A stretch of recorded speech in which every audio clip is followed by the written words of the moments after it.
आपल्या महाविद्यालयातील 24-25 या शैक्षणिक वर्षामध्ये सुरू झालेल्या या नियमित व्याख्यानमालेचं पहिलं पुष्प आज प्राणीशास्त्र विभाग प्रमुख प्राध्यापक विवेक थावरे यांनी अतिशय उत्कृष्ट पद्धतीनं गुंफलेलं आहे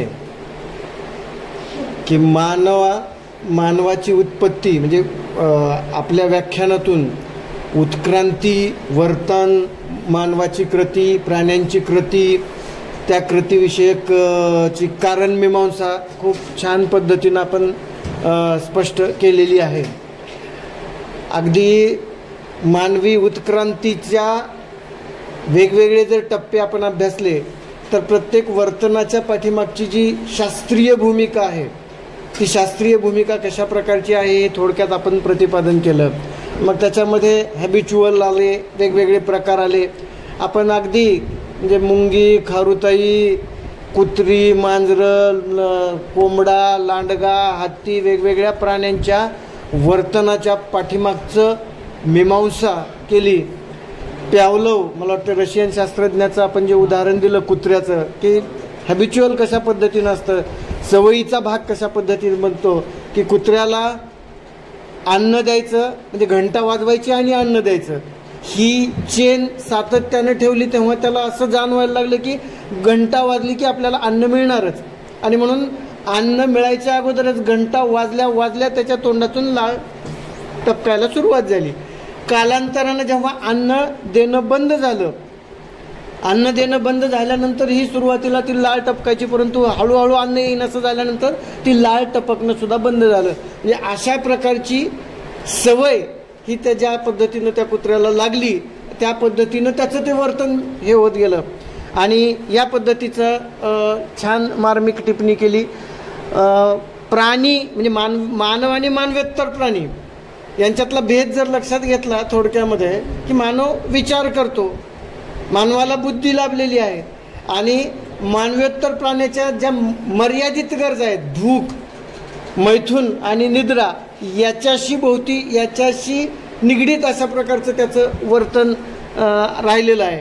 आणि मानवाचं वर्तन मानव जेव्हा मानवेतर प्राण्यात तसा विचार केला तर आपल्या सर्वांचा मूळ म्हणजे अमिबाच आहे.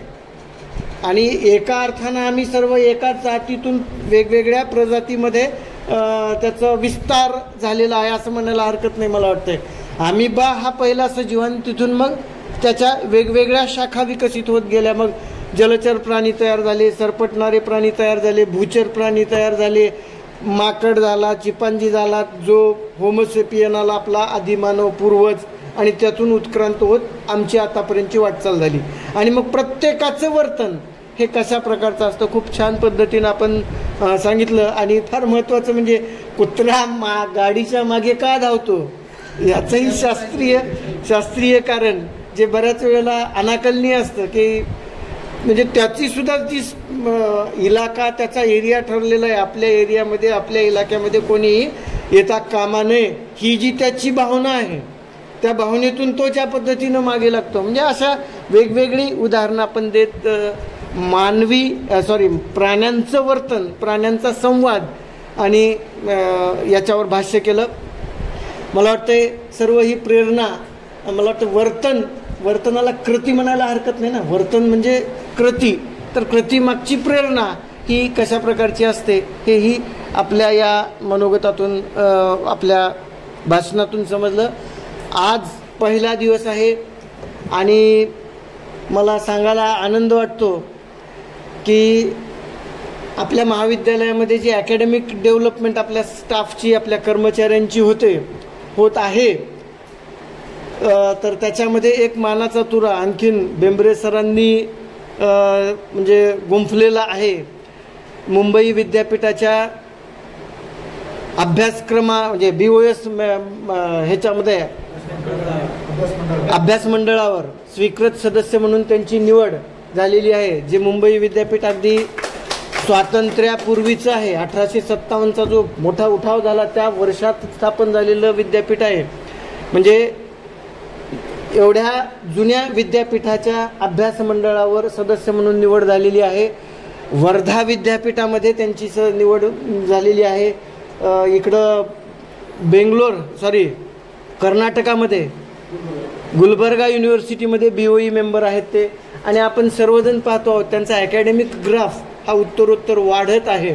म्हणजे त्यांचं व्याख्यान असेल, वक्तृत्व असेल, त्यांचं वेगवेगळ्या ठिकाणी त्यांना निमंत्रणं भाषणासाठी येत असतील, वेगवेगळ्या कमिटीवर ते असतील, तर ते अकॅडमिक डेव्हलपमेंट त्यांची जी आहे ती खरोखरच कौतुकास्पद आहे. मला या ठिकाणी आपल्या सर्वांना एक आवर्जून प्रांजळपणे विनंती करायची आहे, सूचना द्यावायची की जे टॅलेंट, जे कॅलिबर, जी क्षमता, जी ॲबिलिटी, जी पात्रता बेंबरे सरांमध्ये आहे ती सर्वांमध्ये आहे. फरक काय आहे? मग फरक एवढाच आहे की ते एफर्ट्स घेतात. कुठेतरी आपण एफर्ट्स थोडेसे आपले कमी पडतात. अर्थात सर्वांमध्ये ती पात्रता आहे.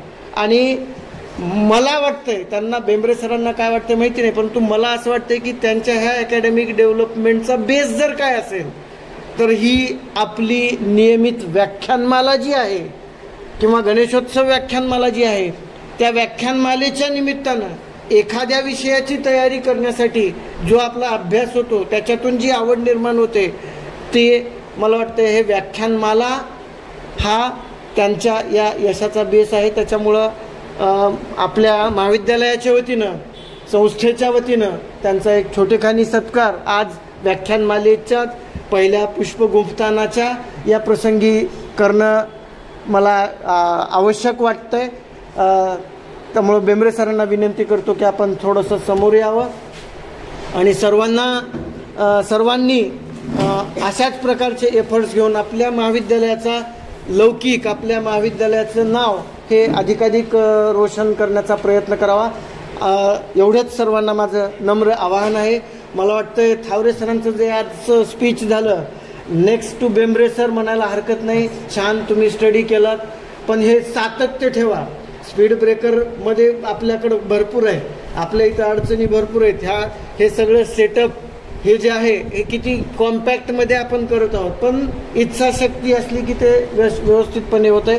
त्याच्यामुळं तुमच्यातल्या ह्या गुणाला नवीन जे जनरेशन आहे, मला वाटतं थावरे सर, आपलं कदम सर, देशमुख सर, सर्वजण, रोयलावार मॅडम आणि आपले जुनी सर्व मंडळी, ह्या सर्वांना पुन्हा एकदा आवाहन आहे की आपण ह्या व्याख्यानमालेकडं, ह्या नियमित व्याख्यानमालेकडे यासाठी पॉझिटिव्हली पहा. ह्याच्यात कुठलाही वेगळा अन्वयार्थ न काढता ह्याच्याकडे पॉझिटिव्हली पाहून आपण चांगल्या पद्धतीने रन करू. म्हणजे वारंवार सूचना समन्वयकालाही देण्याची वेळ येऊ नये. सर्वांनी विषय द्या. दर सोमवारी आपण ह्याच ठिकाणी, स्थळ एखाद्या वेळेस बदलू शकेल, परंतु दर सोमवारी 3 वाजता, आता 10 ते 4 आपला टाईम आहे, त्याच्यामुळे 3 वाजता दर सोमवारी प्रत्येकी एक व्याख्यान संपन्न होईल. सर्वांनी विषय द्यावं. बेंबरे सरांना विनंती करतो की आपण थोडंसं स्टेजवर यावं.